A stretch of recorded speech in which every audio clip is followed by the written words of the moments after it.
ಒಂದು ಮನೆಯನ್ನು ಕಟ್ಟಲಿಕ್ಕೆ ಎಷ್ಟು ಕಷ್ಟ ಉಂಟು ಅಂತ ನಮಗೆಲ್ಲ ಗೊತ್ತಿದೆ. ಅಂಥದ್ರಲ್ಲಿ ಒಂದಲ್ಲ, ಎರಡಲ್ಲ, 10 ಅಲ್ಲ, 20 ಅಲ್ಲ, 100 ಮನೆಯನ್ನ ಯಾವುದೇ ಸ್ವಾರ್ಥದ ಆ ಭಾವನೆಗಳಿಲ್ಲದೇನೆ ನಿಸ್ವಾರ್ಥವಾಗಿ ಸಮಾಜಕ್ಕೆ ಅರ್ಪಣೆ ಮಾಡಿದಂತಹ ಒಂದು ದೊಡ್ಡ ಕೀರ್ತಿ ಇದ್ರೆ ಅದು ಯಕ್ಷಗಾನ ಕಲಾರಂಗ ಸಂಸ್ಥೆಗೆ ಸಲ್ಲಬೇಕು.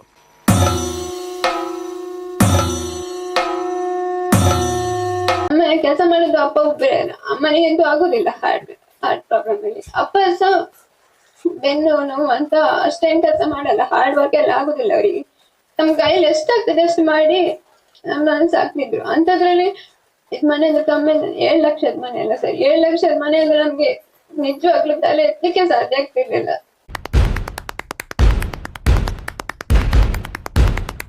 ನಮ್ಮ ಪಕ್ಕದಲ್ಲಿ ಇರತಕ್ಕಂಥ ಯಕ್ಷಗಾನ ಕಲಾರಂಗ ನಾಳೆ ದಿವಸ 100ನೇ ಮನೆ ಬಡ ವಿದ್ಯಾರ್ಥಿಗಳಿಗೆ ಹುಡುಗಿ ನೀಡ್ತಾ ಇದ್ದಾರೆ.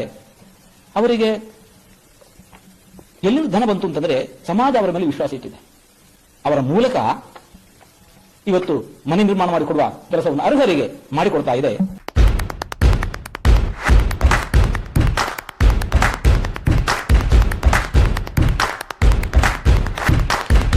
ಎರಡ್ 2012ರಲ್ಲಿ ಮನೆ ಕಟ್ಟಿಸಿದೆವು. ಯಾಕಂದ್ರೆ ಅತ್ಯಂತ ದುಸ್ಥಿತಿಯಲ್ಲಿದ್ದ ಮನೆ ಜಾನುವಾರುಕಟ್ಟೆಯಲ್ಲಿ ಭೋಜಮರ ಕಾಲ ಮಂದರ್ತಿ ಮರದ ಹಾಸ್ಯಗಾರರಾಗಿದ್ದ ಅವರ ಮಗಳು ವಿದ್ಯಾಪೋಷಕರಿದ್ಲು. ಆ ಬಳಿಕ 1-2 ಮನೆ ಹೀಗೆ ಸಾಗುತ್ತಾ ಇತ್ತು. ಈಗ ಅದರ ವೇಗ ವರ್ಧನೆಗೊಂಡಿದೆ. ಈ 1 ವರ್ಷದಲ್ಲಿ 25 ಮನೆಯನ್ನು ಕಟ್ಟಿಕೊಟ್ಟಿವೆವು. ಇವತ್ತು 100ನೇ ಮನೆಯ ಸಂಭ್ರಮ.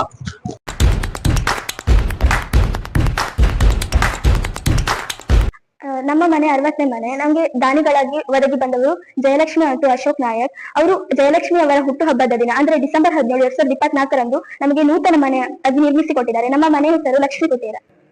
ವಿದ್ಯಾರ್ಥಿಗಳಿಗಾಗಿ 100 ಮನೆಯನ್ನ ಕಟ್ಟಿ ನಂತರ ಮನೆಯನ್ನ ಹಸ್ತಾಂತರ ಮಾಡಿರುವಂತ ಚಿತ್ರಗಳಿವು.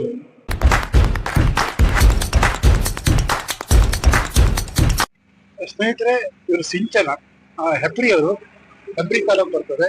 ಇವತ್ತು 100ನೇ ಮನೆ ಇವರಿದ್ದೇನೆ.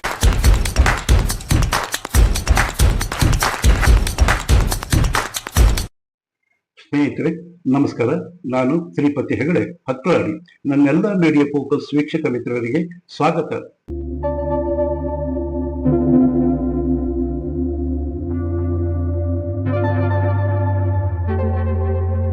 ಇನ್ಫೋಸಿಸ್ 15 ಕೋಟಿ ವೆಚ್ಚದ ಭವ್ಯ ಕಟ್ಟಡ ಉಡುಪಿ ಯಕ್ಷಗಾನ ಕಲಾರಂಗಕ್ಕೆ ಕೊಡುಗೆಯಾಗಿ ನೀಡಿದರೆ ಅದು ಕೇವಲ ಕಟ್ಟಡ ಅಲ್ಲ, ಸಮಾಜಮುಖಿ ಸೇವೆ, ನಿಷ್ಠೆ, ಪ್ರಾಮಾಣಿಕ ತುಡಿತ, ಸಮಾಜಕ್ಕೆ ಕೊಡುಗೆ ನೀಡುವ ಅಚಲ ಬದ್ಧತೆಗೆ ಸಿಕ್ಕ ಗೌರವ. ಕಟ್ಟಡ ಎಷ್ಟು ಭದ್ರ ಅಂದ್ರೆ ಭೂಕಂಪಕ್ಕೂ ಬೆಚ್ಚದ ಗಟ್ಟಿ ಬುನಾದಿ. ಹಾಗೆಯೇ ಕಲಾರಂಗವು ಅಷ್ಟೇ ಗಟ್ಟಿ, ಅಷ್ಟೇ ಅಚಲ. ಕಲಾವಿದರಿಗೆ ನೆರವು, ಅವರ ಮಕ್ಕಳಿಗೆ ವಿದ್ಯಾಪೋಷಕ ಮೂಲಕ ಶಿಕ್ಷಣ, ಕಲೆಗೆ ಗೌರವ, ಮುಂದಿನ ತಲೆಮಾರಿಗೆ ಯಕ್ಷಗಾನದ ಪಾಠ, ಇವೆಲ್ಲ ಒಂದಾಗಿ ಸೇರಿದರೆ ಉಡುಪಿ ಯಕ್ಷಗಾನ ಕಲಾರಂಗಕ್ಕೆ ಸಾಧನೆಯ ಮತ್ತೊಂದು ಅಪೂರ್ವ ಮೈಲಿಗಲ್ಲು. ಮನೆಗಳ ಶತಕ, ಮನೆ ಕಟ್ಟಿ ನೋಡು, ಮದುವೆ ಮಾಡಿ ನೋಡು ಎನ್ನುವ ನುಡಿಕಟ್ಟು ಇರುವ ಸಮಾಜದಲ್ಲಿ 100 ಮನೆ ನಿರ್ಮಾಣ ಸಾಧನೆ ಸುಮ್ಮನೆ ಏನಲ್ಲ ರೀ. ಕಲಾರಂಗ ಪರಿಚಯಿಸುವುದು ಅಂದ್ರೆ ಕಣ್ಣು ಕಟ್ಟಿ ಆನೆ ಪರಿಚಯಿಸಿದಂತೆ. ಸಾಧನೆ ಎತ್ತರದ ಪದಗಳಲ್ಲಿ ಕಟ್ಟಿ ಹಾಕುವುದು ಕಷ್ಟ. ಹಾಗಾದ್ರೆ ಏನದು ಮನೆಗಳ ಶತಕ? ಕಲಾರಂಗ ಎಂದ್ರೆ ಏನು? ಹಿರಿಯರ ಮಾತಿನಲ್ಲಿ ಕಲಾರಂಗ. ಈ ಅಪೂರ್ವ ಪಯಣದ ಒಂದು ಚಿಕ್ಕ ಪರಿಚಯ ನಿಮ್ಮ ಮುಂದಿಡುವ ಪ್ರಯತ್ನ ಇಲ್ಲಿದ್ದು ವಿಡಿಯೋ ಸ್ಕಿಪ್ ಮಾಡದೆ ಕೊನೆ ತನಕ ನೋಡಿ. ಇದು ಸೂರು 100 ಸಡಗರದ ಉದ್ಘಾಟನೆಯ ಒಂದು ಝಲಕ್ ಕಂಡ್ರಿ. ಸ್ನೇಹಿತರೆ, ಉಡುಪಿ ಯಕ್ಷಗಾನ ಕಲಾರಂಗದ ಪ್ರಧಾನ ಕಾರ್ಯದರ್ಶಿ ಮುರುಳಿ ಕಡೇಕರ್ ನಿಮ್ಮ ಮುಂದೆ. 1975ರಲ್ಲಿ ರುಚಿಸಿದ್ಧಿಯ ಯಕ್ಷಗಾನವನ್ನ ಉಡುಪಿ ಪ್ರೇಕ್ಷಕರಿಗೆ ಉಣಬಡಿಸಬೇಕೆಂಬ ಸೀಮಿತ ಉದ್ದೇಶದಿಂದ ಆರಂಭಗೊಂಡ ಯಕ್ಷಗಾನ ಕಲಾರಂಗ ಈ 51 ವರ್ಷದಲ್ಲಿ 4 ವಿಭಾಗದಲ್ಲಿ ಟಿಸಿಲೊಡೆದು ಕೆಲಸ ಕಾರ್ಯಗಳನ್ನು ಮಾಡ್ತಾ ಇದೆ. ಯಕ್ಷಗಾನ ಕಲಾರಂಗದಲ್ಲಿ 1200 ರಾಜ್ಯ ಸದಸ್ಯರಿದ್ದಾರೆ. 20,027 ಪ್ರಶಸ್ತಿಯನ್ನ ಕಲಾವಿದರಿಗೆ, 1 ಲಕ್ಷ ರೂಪಾಯಿಯ ವಿಶೇಷ ಪ್ರಶಸ್ತಿಯನ್ನ ಸಂಸ್ಥೆಗೆ, ಕಲ್ಲೂರು ಕನಕಣ್ಣ ಶೆಟ್ಟಿ ಪ್ರಶಸ್ತಿ 60,000 ರೂಪಾಯಿ, ಯಕ್ಷಗಾನ ವಿದ್ವಾಂಸರಿಗೆ ಪುಸ್ತಕ ಪ್ರಕಟಣೆ, ಸನ್ಮಾನ, ಇದನ್ನೆಲ್ಲ ಯಕ್ಷಗಾನ ಕಲಾರಂಗ ಮಾಡ್ತಾ ಇದ್ರೆ ಯಕ್ಷ ನಿಧಿಯ ಮೂಲಕ ವೃತ್ತಿ ಕಲಾವಿದರಿಗಾಗಿ ಎಲ್ಲಾ ವಿಮಾ ಸೌಲಭ್ಯಗಳನ್ನು ಮಾಡಿದ್ದೆವು. 50% ರಿಯಾಯಿತಿ ಬಸ್ ಪಾಸ್, ಒಂದು ಡೈರಿ, ಮೇ 31 ಸಮಾವೇಶ, ಎಲ್ಲ ಕಲಾವಿದರ ವೈದ್ಯಕೀಯ ತಪಾಸಣೆ, ಆ ಬಳಿಕ ಅವರ ಮಕ್ಕಳ ಎಜುಕೇಶನ್ಗೆ ಈ ವರ್ಷ 7.5 ಲಕ್ಷ ರೂಪಾಯಿ ಸ್ಕಾಲರ್ಶಿಪ್ ಕೊಟ್ಟೆವು. 10 ಜನ ಕಲಾವಿದರಿಗೆ ಮನೆಯನ್ನು ನಿರ್ಮಿಸಿಕೊಟ್ಟೆವು. ಹೀಗೆ ಕಲಾವಿದರ ವೆಲ್ಫೇರ್ಗಾಗಿ ಒಂದಷ್ಟು ಕೆಲಸಗಳನ್ನ ಮಾಡ್ತಾ ಇದ್ದೇವೆ. 1300 ಜನ ವೃತ್ತಿ ಮೇಳದ ಕಲಾವಿದರು ಈಗ ಇದರಲ್ಲಿ ಸದಸ್ಯರಾಗಿದ್ದಾರೆ. ಆಸ್ಪತ್ರೆ ಸೇರಿದ ತಕ್ಷಣ ನಮ್ಮನ್ನ ಸಂಪರ್ಕಿಸ್ತಾರೆ. ಅವರಿಗೆ ಬೇಕಾದಂತಹ ಸೌಲಭ್ಯವನ್ನ ಈ ಸಂಸ್ಥೆ ನೀಡುತ್ತಾ ಇದೆ. ಇದು ಎರಡನೇದಾದ್ರೆ, ಮೂರನೇದು ವಿದ್ಯಾಪೋಷಕ. ಯಕ್ಷಗಾನಕ್ಕೆ ಮತ್ತೆ ವಿದ್ಯಾಪೋಷಕ ಯಾವ ಸಂಬಂಧವೇ ಇಲ್ಲ. ಉಡುಪಿ ಜಿಲ್ಲೆಯ ಆರ್ಥಿಕವಾಗಿ ಹಿಂದುಳಿದ ಪ್ರತಿಭಾವಂತ ಮಕ್ಕಳಿಗೆ ಶೈಕ್ಷಣಿಕ ನೆರವು ನೀಡುವುದು 2005ರಲ್ಲಿ ಆರಂಭಗೊಂಡದ್ದು. ಮೊದಲ ವರ್ಷ 88 ವಿದ್ಯಾರ್ಥಿಗಳಿಗೆ 1,22,000 ರೂಪಾಯಿ ಸ್ಕಾಲರ್ಶಿಪ್ ಕೊಟ್ಟದ್ದು. ಕಳೆದ ವರ್ಷ ನಾವು 20ನೇ ವರ್ಷ 1,500 ಮಕ್ಕಳಿಗೆ 1,38,00,000 ರೂಪಾಯಿ ಸ್ಕಾಲರ್ಶಿಪ್ ಕೊಟ್ಟೆವು. SSLC 80ರಿಂದ ಹೆಚ್ಚು ಅಂಕಗಳು ಇರಬೇಕು, ಕನ್ನಡ ಮಾಧ್ಯಮದಲ್ಲಿ ಓದಿರಬೇಕು. ಮನೆಗೆ ಹೋಗಿ ನಮ್ಮ ಕಾರ್ಯಕರ್ತರು ಆರ್ಥಿಕ ಸ್ಥಿತಿಯನ್ನ ಅವಲೋಕಿಸ್ತಾರೆ. ಈ ವರ್ಷ 640 ಅರ್ಜಿ ಬಂದಿದೆ. ಅಷ್ಟು ಮನೆಗೆ ನಾವು ಹೋಗ್ತಾ ಇದ್ದೇವೆ. ಹೋಗಿ ಅದರಲ್ಲಿ ಬಡವರಾದವರನ್ನ ವಿದ್ಯಾಪೋಷಕ್ಕೆ ಸೇರಿಸಿಕೊಳ್ತೇವೆ. ಫಸ್ಟ್ PUCಗೆ ಸುಮಾರು 250ರಿಂದ 280 ವಿದ್ಯಾರ್ಥಿಗಳು. ಆ ವಿದ್ಯಾರ್ಥಿಗಳು ಇಲ್ಲಿವರೆಗೆ ಕಲಿತಾರೆ, ನಮ್ಮ ಸ್ಟ್ರೀಮಲ್ಲಿ ಇರ್ತಾರೆ. ಈಗ 1,200 ಮಕ್ಕಳು ಇದ್ದಾರೆ. ಅದು PUC ಇಂದ ತೊಡಗಿ MBA, ಇಂಜಿನಿಯರ್, ಮೆಡಿಕಲ್, CA ಎಲ್ಲ ಅವರ ಎಲ್ಲ ಬೇಕು ಸ್ಪಂದಿಸ್ತಾ ಇದ್ದೇವೆ. 2005ರಿಂದ ಸೋಲಾರ್ ದೀಪವನ್ನ ಅಳವಡಿಸ್ತಾ ಬಂದೆವು. 2012ರಲ್ಲಿ ಮನೆ ಕಟ್ಟಿಸಿದೆವು. ಯಾಕಂದ್ರೆ ಅತ್ಯಂತ ದುಸ್ಥಿತಿಯಲ್ಲಿ ಇದ್ದ ಮನೆ ಜಾನುವಾರುಕಟ್ಟೆಯಲ್ಲಿ ಭೋಜಮರಕಾಲ ಮಂದರ್ತಿ ಮಾಡಿದ ಹಾಸ್ಯಗಾರರಾಗಿದ್ದ ಅವರ ಮಗಳು ವಿದ್ಯಾಪೋಷಕರಿದ್ಲು. ಆ ಬಳಿಕ 1-2 ಮನೆ ಹೀಗೆ ಸಾಗುತ್ತಾ ಇತ್ತು. ಈಗ ಅದರ ವೇಗ ವರ್ಧನೆಗೊಂಡಿದೆ. ಈ 1 ವರ್ಷದಲ್ಲಿ 25 ಮನೆಯನ್ನು ಕಟ್ಟಿಸಿಕೊಟ್ಟಿವೆವು. ಇವತ್ತು 100ನೇ ಮನೆಯ ಸಂಭ್ರಮ. ಇದು ಬಹುಶಃ ಒಂದು ಸಂಸ್ಥೆಗೆ ದೇವರು ಕೊಟ್ಟ ದೊಡ್ಡ ಒಂದು ವರ, ಆಶೀರ್ವಾದ ಅಂತ ಭಾವಿಸಬೇಕು. ಇವತ್ತಿನ ಸಂಭ್ರಮಕ್ಕೆ ಏನೇ ಇಲ್ಲ. ಯಾಕೆಂದ್ರೆ ಆ 100 ಮನೆಯ ಉದ್ಘಾಟನೆ ಆಗುವಾಗ ಸ್ವಂತ ಮನೆಯ ಒಕ್ಕಲಾದ ಸಂತೃಪ್ತಿ ನಮ್ಮ ಕಾರ್ಯಕರ್ತರ ಪಾಲಿಗೆ ಪ್ರಾಪ್ತಿಯಾಗಿದೆ. ದಾನಿಗಳು ಒದಗಿ ಬಂದಿದ್ದಾರೆ. ಇವತ್ತು 100ರ ಮನೆ ಯಾರು ಹೇಳಿದ್ರೆ 100 ಮನೆಯ ಫಲಾನುಭವಿಗಳೇ ಯಥಾನುಶಕ್ತಿ 2,000, 5,000, 10,000 ಹಾಕಿ 200ನೇ ಮನೆಯ ಪ್ರಾಯೋಜಕರು. ಈಗಷ್ಟೇ ಅದನ್ನು ಉದ್ಘಾಟಿಸಿ ನಾವು ಬಂದಿದ್ದೇವೆ. ಕಾರ್ಕಳದ ಶಿವಪುರದಲ್ಲಿ ವಿದ್ಯಾಪೋಷಕ ವಿದ್ಯಾರ್ಥಿಗೆ ಮನೆ ಕಟ್ಟಿಸಿಕೊಟ್ಟೆವು.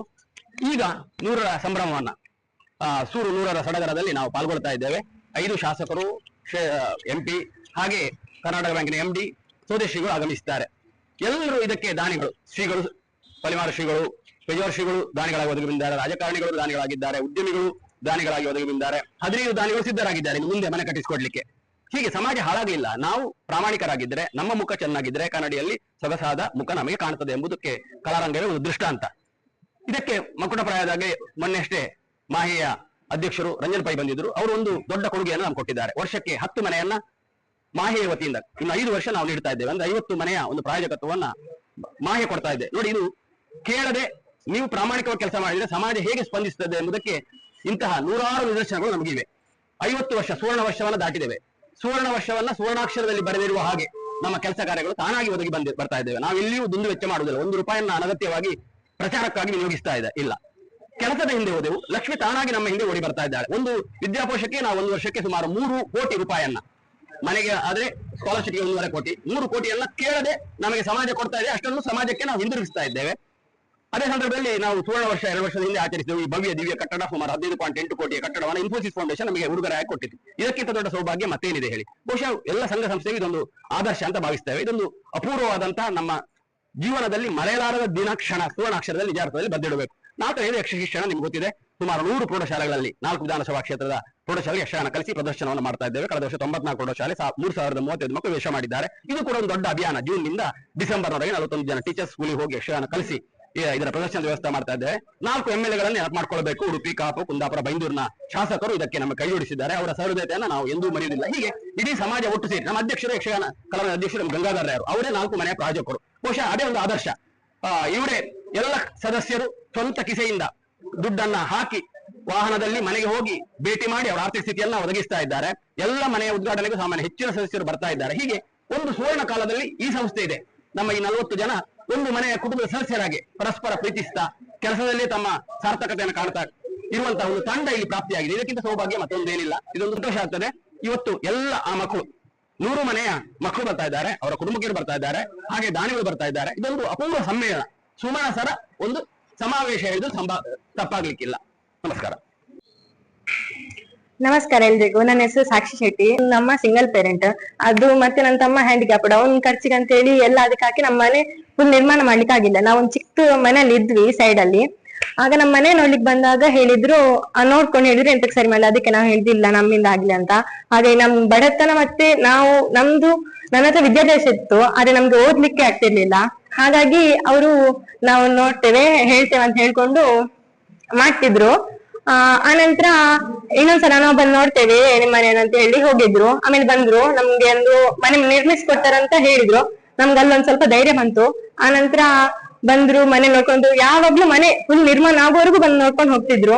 ಆನಂತರ ನಮ್ಗೆ ಜನವರಿ 22 ಅಂದ್ರೆ 2024ರಂದು ಅಯೋಧ್ಯೆಯಲ್ಲಿ ಈ ರಾಮನ ಮಂದಿರದಲ್ಲಿ ಅವತ್ತು ಶ್ರೀರಾಮಚಂದ್ರದ್ದು ಮೂರ್ತಿ ಪ್ರತಿಷ್ಠಾಪನೆಯ ದಿನದಂದೇ ನಮ್ಮ ಮನೆಯನ್ನ ಉದ್ಘಾಟನೆ ಮಾಡಿದ್ದು. ನಮ್ಮನೆಯನ್ನ ಕಾರ್ಕಳನ ಶಾಸಕರಾದ ಸುನೀಲ್ ಕುಮಾರ್ ಅವರು ಉದ್ಘಾಟನೆ ಮಾಡಿದ್ದು. ನಂದು ದಾನಿಗಳು ಬಂದು ಶ್ರೀ ರಾಮಚಂದ್ರ ವಿನಾಯಕ್, ಡಾಕ್ಟರ್ ಶ್ರೀ ರಾಮಚಂದ್ರ ವಿನಾಯಕ್ ಅವರು. ಅವರ ಪ್ರಾಯೋಜಕತ್ವದಲ್ಲಿ ನಮ್ಮನೆ ನಿರ್ಮಾಣವಾಯಿತು. ಅವ್ರಿಗೆ ಆ ಸಂದರ್ಭದಲ್ಲಿ ನಮ್ಮ ಮನೆಗೆ ಬರ್ಲಿಕ್ಕೆ ಆಗಿಲ್ಲ.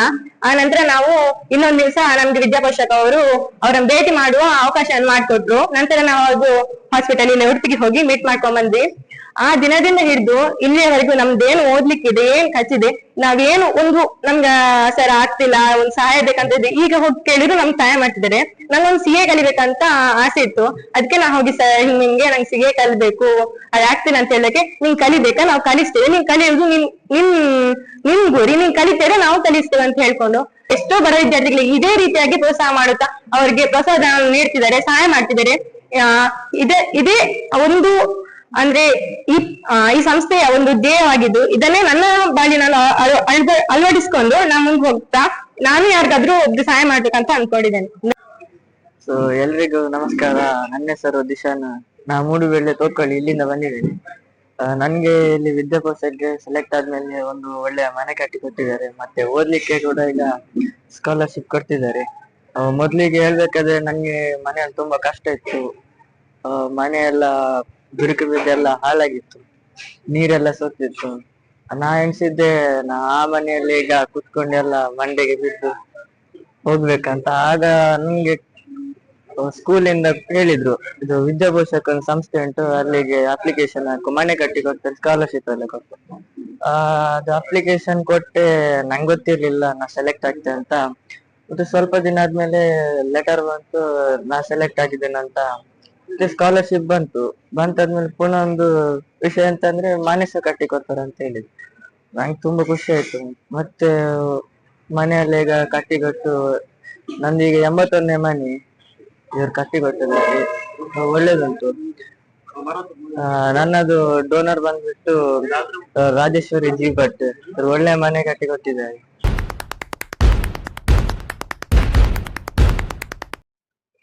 ಯಕ್ಷಗಾನ ಕಲಾರಂಗಕ್ಕೆ ಇಂದು ಒಂದು ಸಡಗರದ ಸಂಭ್ರಮದ ದಿನ. ಕಾರಣ, ವಿದ್ಯಾಪೋಷಕನ ಬಡ ವಿದ್ಯಾರ್ಥಿಗಳಿಗೆ 100ರ ಸೂರನ್ನ ಕಲ್ಪಿಸಿದ ಒಂದು ಮಹತ್ವದ ದಿನ ಇವತ್ತು. ಇದಕ್ಕೆ ಕಾರಣೀಕರ್ತರು ನಮ್ಮ ಮಹಾದಾನಿಗಳು. ನಾನು ಅವರನ್ನ ಈ ಸಂದರ್ಭದಲ್ಲಿ ಹೃತ್ಪೂರ್ವಕವಾಗಿ ಅಭಿನಂದಿಸುತ್ತೇನೆ. ಕಾರಣ, ನಮಗೆ ದಾನಿಗಳ ಸಹಾಯ ಇಲ್ಲದಿದ್ರೆ ಈ ಯೋಜನೆ ನಮ್ಮ ಹತ್ರ ಮಾಡಲಿಕ್ಕೆ ಸಾಧ್ಯ ಇರಲಿಲ್ಲ. ಒಂದು ಸಾಮಾಜಿಕ ಚಿಂತನೆಯನ್ನು ಒಳಗೊಂಡ ಹಲವು ನಮ್ಮ ಮಹಾದಾನಿಗಳು ಇದಕ್ಕೆ ನಮ್ಮೊಂದಿಗೆ ಕೈ ಜೋಡಿಸಿದರು. ತುಂಬಾ ಅವರು ಖುಷಿ ಪಟ್ಟಿದ್ದಾರೆ. ಸಮಾರಂಭದಲ್ಲಿ ಭಾಗವಹಿಸಿ ಸಾರ್ಥಕತೆಯನ್ನ ಅವರು ಕಂಡುಕೊಂಡಿದ್ದಾರೆ. ಅದೇ ರೀತಿ ಫಲಾನುಭವಿಗಳು ಸಹ ತುಂಬಾ ಸಾರ್ಥಕತೆಯನ್ನು ಕಂಡುಕೊಂಡಿದ್ದಾರೆ. ಉಡುಪಿ ಜಿಲ್ಲೆಯಲ್ಲಿ ಈ ಯೋಜನೆಯನ್ನು ನಾವು ವಿಸ್ತೃತಗೊಂಡಿದ್ದೇವೆ. ಉತ್ತರದ ತುತ್ತ ತುದಿಯ ಗೋಳಿಹೊಳೆ ಅರಿಶೂರಿನಿಂದ ಹಿಡಿದು ದಕ್ಷಿಣದ ತುದಿ ಅದು ಕಾರ್ಕಳದ ಹೊಸಮಾರಿನ ಈದು ಗ್ರಾಮದ ತನಕ, ಹಾಗೆ ಪಶ್ಚಿಮದಲ್ಲಿ ಕರಾವಳಿಯ ಗಂಗೊಳ್ಳಿ ಆಗ್ಲಿ, ಈಚೆ ನಮ್ದು ಮೂಡುಕುಕ್ಕುಡೆ ಆಗ್ಲಿ, ಈ ಭಾಗದಿಂದ ಹಿಡಿದು ಕಾರ್ಕಳದ ಅಥವಾ ಕುಂದಾಪುರದ ಮಾರಣಕಟ್ಟೆ ಅಥವಾ ಅಲ್ಲಿಂದ ಮುಂದೆ ಅದು ವಿಸ್ತೃತಗೊಂಡು ಕೇರಾಡಿ ತನಕ ನಮ್ದು ಈ ಕಾರ್ಯಯೋಜನೆ ವಿಸ್ತೃತಗೊಂಡಿದೆ. ಇದರಲ್ಲಿ ನಮ್ಗೆ ಮೇಸ್ತ್ರಿಯವರ ಸಮಸ್ಯೆ, ಕಾರ್ಮಿಕರ ಸಮಸ್ಯೆ ತುಂಬಾ ಒದಗಿ ಬಂತು. ಆದರೆ ಸರ್ವೋದಯ ಕಾರ್ಮಿಕರು ಒಗ್ಗಟ್ಟಾಗಿ ಈ ಯೋಜನೆಯನ್ನು ಸಫಲಗೊಳಿಸುವಲ್ಲಿ ನಮ್ಮೊಂದಿಗೆ ಸಹಕಾರಿಯಾಗಿದ್ದಾರೆ. ಇನ್ನು ಮುಂದೆ ಇದು ಯೋಜನೆ ಹೀಗೆ ಮುಂದುವರಿತದೆ. ಯಾಕಂದ್ರೆ ದಾನಿಗಳು ಈಗಲೇ ಸಿದ್ಧರಾಗಿದ್ದಾರೆ. ಅದೇ ರೀತಿ ಮಾಹೇಂದ್ರರು ನಮಗೆ ದೊಡ್ಡ ಪ್ರೋತ್ಸಾಹ ಒದಗಿ ಬಂದಿದೆ.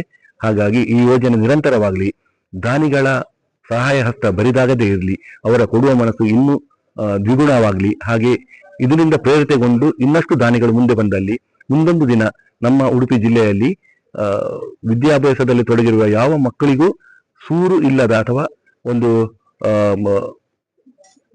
ದುರಸ್ತಿಯಿರುವ ಎಲ್ಲ ಮನೆಗಳು ದುರಸ್ತಿಯಾಗಲಿ ಅಥವಾ ಹೊಸ ಮನೆಗಳು ನಿರ್ಮಾಣಗೊಳ್ಳಿ ಎಂಬ ಆಶಯದೊಂದಿಗೆ ಕಲಾರಂಗ ಇನ್ನು ಮುಂದೆ ಇದರಲ್ಲಿ ಹೆಜ್ಜೆ ಇಡ್ತಾ ಇದೆ. ಎಲ್ಲರಿಗೂ ಶುಭವಾಗಿ. ಸ್ನೇಹಿತರೆ, ಉಡುಪಿ ಯಕ್ಷಗಾನ ಕಲಾರಂಗದ ಅಧ್ಯಕ್ಷರು ಗಂಗಾಧರ್ ಅಂತೇಳಿ, ಇವರು ಸಹಿತ ಈ ಏನು ಮನೆಯ ಮಹಾಯಜ್ಞ ಇದೆಯಲ್ಲ, ಆ ಮಹಾಯಜ್ಞದಲ್ಲಿ 4 ಮನೆಗಳನ್ನ ಫಲಾನುಭವಿಗಳಿಗೆ ನಿರ್ಮಿಸಿಕೊಟ್ಟಿದ್ದಾರೆ. ಈ ಯಕ್ಷಗಾನ ಕಲಾರಂಗದ ಈ ರಂಗ ಅದು ಕೇವಲ ಅದು ಯಕ್ಷಗಾನಕ್ಕೆ ಸಂಬಂಧಪಟ್ಟಂತ ರಂಗ ಅಲ್ಲ. ಯಕ್ಷಗಾನವನ್ನು ಮೀರಿ ಅದರ ಆ ರಂಗಸ್ಥಳದ ವ್ಯಾಪ್ತಿ ಮೀರಿ ನಿಂತಿದೆ ಇವತ್ತು. ಯಕ್ಷ ಶಿಕ್ಷಣ ಇರ್ಬೋದು, ವಿದ್ಯಾಪೋಷಕ ಇರ್ಬೋದು, ಯಕ್ಷನಿಧಿ ಇರ್ಬೋದು, ಇದೀಗ ಈ ವಿದ್ಯಾಪೋಷಕನ ವಿದ್ಯಾರ್ಥಿನಿಯರಿಗೆ ಮನೆಯನ್ನು ಕೊಟ್ಟಿಕೊಡುವಂಥ ಈ ಒಂದು ಕಾರ್ಯಕ್ರಮ ಇರ್ಬೋದು. ಹೀಗೆ ಹಲವು ರೀತಿಯಲ್ಲಿ ತನ್ನ ರಂಗಸ್ಥಳವನ್ನು ವಿಸ್ತರಿಸಿಕೊಂಡಂತಹ ಒಂದು ದೊಡ್ಡ ಮನ್ನಣೆ ಈ ಯಕ್ಷಗಾನ ಕಲಾರಂಗ ಸಂಸ್ಥೆ ಪಡೆದಿದೆ. ಈ ನಮ್ಮಲ್ಲಿ ಯಕ್ಷಗಾನಕ್ಕೆ ಎಷ್ಟು ಮಹತ್ವ ಉಂಟು ಅಂತ ಕೇಳಿದರೆ, ನಮ್ಮಲ್ಲಿ ಇವತ್ತೇನಾದರೂ ಒಂದು ಧರ್ಮದ ಪ್ರಜ್ಞೆ ಉಳಿದಿದೆ ಅಂತಂದರೆ ಅದಕ್ಕೆ ಯಕ್ಷಗಾನ ಕಾರಣ. ಯಕ್ಷಗಾನ ಕಲಾವಿದರು ಪಾತ್ರಧಾರಿಗಳಾಗಿ ಬಂದರು, ಆ ರಂಗಕ್ಕೆ ಬಂದು ಧರ್ಮದ ಬೋಧನೆಯನ್ನು ಮಾಡಿ ಹೋಗ್ತಾರೆ. ಆದರೆ ಈ ಯಕ್ಷಗಾನ ಕಲಾರಂಗ ಸಂಸ್ಥೆ ಧರ್ಮದ ಬೋಧನೆಯನ್ನು ಮಾತ್ರ ಮಾಡಲಿಲ್ಲ, ಧರ್ಮವನ್ನು ಹೇಗೆ ಆಚರಿಸಬೇಕು ಅನ್ನೋದನ್ನು ತೋರಿಸಿಕೊಟ್ಟಿದೆ. ಈ ಯಕ್ಷಗಾನ ಕಲಾರಂಗ ಸಂಸ್ಥೆ ತನಗೆ ಯಾವುದೇ ರೀತಿಯ ಲಾಭವನ್ನು ಬಯಸದೇನೆ ಸಮಾಜಕ್ಕಾಗಿ, ಮುಂದಿನ ಭವಿಷ್ಯಕ್ಕಾಗಿ ಏನಾದರೂ ಒಂದು ಪ್ರತಿಫಲ ಸಮಾಜಕ್ಕೆ ಸಿಗಬೇಕು ಹೇಳುವ ಒಂದು ಮಹೋನ್ನತವಾದಂತಹ ಈ ಧ್ಯೇಯವನ್ನು ಇಟ್ಟುಕೊಂಡು ಈ ಸಂಸ್ಥೆ ಒಂದು ಬಹಳ ದೊಡ್ಡ ಕೆಲಸವನ್ನು ಮಾಡ್ತಾ ಇದೆ. ಅವರ ಈ ಎಲ್ಲ ಕಾರ್ಯದಲ್ಲಿ ಅವರ ನಿಸ್ವಾರ್ಥತೆ, ಆ ನಿಸ್ಪೃಹತೆ ಹೇಗಿತ್ತು ಅಂತ ಅನ್ನೋದನ್ನು ಇವತ್ತು ನಮ್ಮ ಅಧ್ಯಕ್ಷರಾದಂಥ ಗಂಗಾಧರ ರಾಯರು ಮಾತಾಡುವಾಗ ನಮಗೆಲ್ಲ ಅರ್ಥ ಆಗಿರ್ಬೋದು. ಅಂದರೆ ಇಷ್ಟು ನಿಸ್ವಾರ್ಥವಾಗಿ ಸೇವೆ ಮಾಡಿದಾಗ ಮಾತ್ರ ಅಂಥ ಭಾವ ಬರಲಿಕ್ಕೆ ಸಾಧ್ಯ. ಇಲ್ಲದೆ ಹೋದರೆ ಏನೋ ಒಂದು ಸ್ವಾರ್ಥದ ಭಾವನೆಯನ್ನು ಇಟ್ಟುಕೊಂಡಾಗ ನಮಗೆ ಅಂಥ ಭಾವನೆ ನಮ್ಮ ಮನಸ್ಸಲ್ಲಿ ಬರಲಿಕ್ಕೆ ಸಾಧ್ಯ ಇಲ್ಲ. ಆದರೆ ಈ ನಿಸ್ವಾರ್ಥದ ಭಾವ ಅಧ್ಯಕ್ಷರಾದಂಥ ಗಂಗಾಧರ ರಾಯರಲ್ಲಿ ಇವತ್ತು ನಾವು ಕಂಡಿದ್ದೆವು. ಇದು ಈ ಸಂಸ್ಥೆಯ ಪ್ರತಿಯೊಬ್ಬ ಸದಸ್ಯನಲ್ಲಿಯೂ ಕೂಡ ಈ ಭಾವ ಉಂಟು. ಮುರಳಿ ಕಡೆಗಾರ್ ಅವರು ಇರ್ಬೋದು ಅಥವಾ ಉಳಿದ ಎಲ್ಲ ಸದಸ್ಯರು ಇರ್ಬೋದು, ಎಲ್ಲರಲ್ಲಿಯೂ ಕೂಡ ಈ ನಿಸ್ವಾರ್ಥದ ಭಾವ ಇದ್ದದ್ದಕ್ಕೆ ಇವತ್ತು 2012ನೇ ಇಸ್ವಿಯಿಂದ ಆರಂಭಿಸಿ ಇವತ್ತು 2026ನೇ ಇಸ್ವಿಗೆ ಇವತ್ತು 100 ಮನೆಯನ್ನು, ಆರಂಭದಲ್ಲಿ ಒಂದು 5-6 ವರ್ಷ ಬಹಳ ವಿಳಂಬವಾಗಿ ಅದು ಮನೆ ಆಗ್ತಾ ಇತ್ತು. ಆ ನಂತರದಲ್ಲಿ ಇದಕ್ಕೆ ವೇಗ, ಅದಕ್ಕೆ ಪಿಕಪ್ ಸಿಕ್ಕಿದ್ದು ಬಹಳ ಅದು ಬೇಗ ಆಯಿತು. ಈಗ ಮುರಳಿ ಕಡೆಗಾರರು ಹೇಳಿದರು, ಇನ್ನು 2 ವರ್ಷದಲ್ಲಿ ನಾವು 200ರ ಸಂಭ್ರಮವನ್ನು ಆಚರಿಸಲಿಕ್ಕಿದ್ದೇವೆ ಅಂತ ಹೇಳಿ. ಅದು ಹೆಚ್ಚು ಜನರಿಗೆ ಈ ಒಂದು ಸೇವೆ ಅದು ಸಿಗಲಿ, ಹೆಚ್ಚು ದಾನಿಗಳು ಇದಕ್ಕೆ ಮುಂದಕ್ಕೆ ಬರ್ತಾ ಇದ್ದಾರೆ, ಅವರಿಗೆ ಬೇಕಾದಂತಹ ಶಕ್ತಿಯನ್ನು ದೇವರು ನೀಡಲಿ. ಈ ಸಂಸ್ಥೆಯಿಂದ ಇನ್ನಷ್ಟು ಇಂತಹ ಒಳ್ಳೆಯ ಕೆಲಸವನ್ನು ಮಾಡುವಂತಹ ಆ ಶಕ್ತಿಯನ್ನು ಉಡುಪಿಯ ಕೃಷ್ಣಮುಖ್ಯ ಪ್ರಾಣದೇವರು ನೀಡಲಿ ಅಂತೇಳಿ ಈ ಸಂದರ್ಭದಲ್ಲಿ ದೇವರಲ್ಲಿ ವಿಶೇಷವಾಗಿ ಪ್ರಾರ್ಥಿಸಿ, ಸಂಸ್ಥೆಯ ಪ್ರತಿಯೊಬ್ಬ ಕಾರ್ಯಕರ್ತರನ್ನು ಕೂಡ ತುಂಬ ಹೃದಯದಿಂದ ಅಭಿನಂದಿಸುತ್ತಾ, ಎಲ್ಲ ದಾನಿಗಳನ್ನು ಕೂಡ ತುಂಬ ಹೃದಯದಿಂದ ಅಭಿನಂದಿಸುತ್ತಾ, ಈ ಯೋಜನೆಯ ಫಲಾನುಭವಿಗಳನ್ನು ನಾವು ವಿಶೇಷವಾಗಿ ಈ ಸಂದರ್ಭದಲ್ಲಿ ನಾವು ಈಗ ಅಭಿನಂದಿಸಬೇಕು. ಯಾಕೆ ಅಂತ ಹೇಳಿದರೆ, ನಮ್ಮಲ್ಲಿ ಒಂದು ಮಾತು, ದಾಸರ ಮಾತು ಉಂಟು, ಕೆರೆಯ ನೀರನ್ನು ಕೆರೆಗೆ ಚೆಲ್ಲಿ ಅಂತ. ಈಗ 99 ಮನೆಯನ್ನು ಪಡೆದಂಥ ಫಲಾನುಭವಿಗಳೇ ಇವತ್ತು 100ನೇ ಮನೆಯನ್ನ ಮಾಡಿಸ್ತಾ ಇದ್ದಾರೆ ಅಂತಂದ್ರೆ ನಿಜವಾಗ್ಲೂ ಕೂಡ ಅವರಲ್ಲಿಯೂ ಕೂಡ ಒಂದು ಸೇವಾಭಾವವನ್ನು ಹುಟ್ಟಿಸಿದಂತಹ ಒಂದು ದೊಡ್ಡ ಕೀರ್ತಿ ನಮ್ಮ ಯಕ್ಷಗಾನ ಕಲಾರಂಗ ಸಂಸ್ಥೆಗೆ ಇದೆ. ನಾವು ಯಾವತ್ತೂ ಸಮಾಜದಿಂದ ಸ್ವೀಕಾರ ಮಾಡುವುದು ಮಾತ್ರವಲ್ಲ, ಸಮಾಜಕ್ಕೆ ಕೊಡುವ ಜವಾಬ್ದಾರಿಯೂ ನಮಗೆ ಉಂಟು. ಅಂತಹ ಜವಾಬ್ದಾರಿಯನ್ನು ಇವತ್ತು ಈ ಸಂಸ್ಥೆ ಎಚ್ಚರಿಸಿದೆ. ಈ ಭಾವ ಅದು 99 ಜನರಲ್ಲಿಯೂ ಕೂಡ ಬಂದಿದೆ ಅಂತ ಹೇಳಲಿಕ್ಕೆ ಇವತ್ತು 100ನೇ ಮನೆ ನಮಗೆ ಸಾಕ್ಷಿಯಾಗಿದೆ. ಎಲ್ಲ ಫಲಾನುಭವಿಗಳಿಗೂ ಕೂಡ ದೇವರ ವಿಶೇಷ ಅನುಗ್ರಹ ಆಗಲಿ ಅಂತ ಹೇಳಿ ಪ್ರಾರ್ಥಿಸಿ ಎರಡು ಮಾತನ್ನು ಮುಕ್ತಾಯಗೊಳಿಸ್ತಾ ಇದ್ದೆ.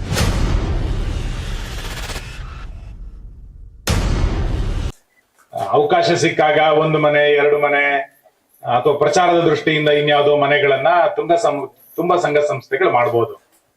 ಆದ್ರೆ ಯಕ್ಷಕಲಾ ರಂಗ ವಿದ್ಯಾರ್ಥಿಗಳನ್ನ ಆಯ್ಕೆ ಮಾಡಿ ಅದಕ್ಕೊಂದು ಒಳ್ಳೆಯ ಪ್ರೋಸೆಸ್ ಅನ್ನ ಮಾಡಿ ಅವ್ರದೇ ಸದಸ್ಯರು ಅದನ್ನ ವಿಸಿಟ್ ಅನ್ನ ಮಾಡಿ ಈ ರೀತಿ ಮನೆಗಳನ್ನ ಕಟ್ಟಿಕೊಡ್ತಾ ಇರುವಂತದ್ದು ಒಂದು ಅಪರೂಪವಾದಂತ ಸಂಗತಿ. ನಾನು ಶಾಸಕನಾಗಿ ಯಕ್ಷಕಲಾ ರಂಗದ ಎಲ್ಲ ಪದಾಧಿಕಾರಿಗಳಿಗೆ, ದಾನಿಗಳಿಗೆ ಅಭಿನಂದನೆಗಳನ್ನ ಸಲ್ಲಿಸ್ತೇನೆ. ಮನೆ ಅಂದ್ರೆ ಗೋಡೆ ಅಲ್ಲ ರೀ, ಬದುಕಿನ ಭದ್ರತೆ. 100 ಮನೆ ಅಂದ್ರೆ ಕಟ್ಟಡಗಳ ಸಂಖ್ಯೆ ಅಲ್ಲ ರೀ, 100 ಕುಟುಂಬಗಳ ನಗುವಿನ ಕತೆ. ಇದು ಕೇವಲ ಶತಸ್ಮೃತಿ ಅಲ್ಲ, ಮಾನವೀಯತ ಶತಕ. ಒಬ್ಬನ ಕನಸಿನ ಮನೆ ಸಿಕ್ಕಾಗ ಕುಟುಂಬ ನಗುತ್ತೇರಿ, 100 ಮಂದಿಗೆ ಮನೆ ಸಿಕ್ಕಾಗ ಸಮಾಜವೇ ಹೆಮ್ಮೆ ಪಡುತ್ತೆ. ಅದೇ ಕಲಾರಂಗ, ಅದೇ ಸೇವೆಯ ಶಕ್ತಿ. ಸೇವೆ ಮಾತಲ್ಲಿ ದೊಡ್ಡದಾಗೋದಿಲ್ಲ, ಕಾರ್ಯದಲ್ಲಿ ದೊಡ್ಡದಾಗುತ್ತೆ. ಕಲಾರಂಗ ಮಾತಾಡಲ್ಲ ರೀ, ಮಾಡಿ ತೋರಿಸುತ್ತೆ. 1 ಮನೆ ಅಲ್ಲ, 100 ಮನೆ. ಇದು ಶತಸ್ಮೃತಿ.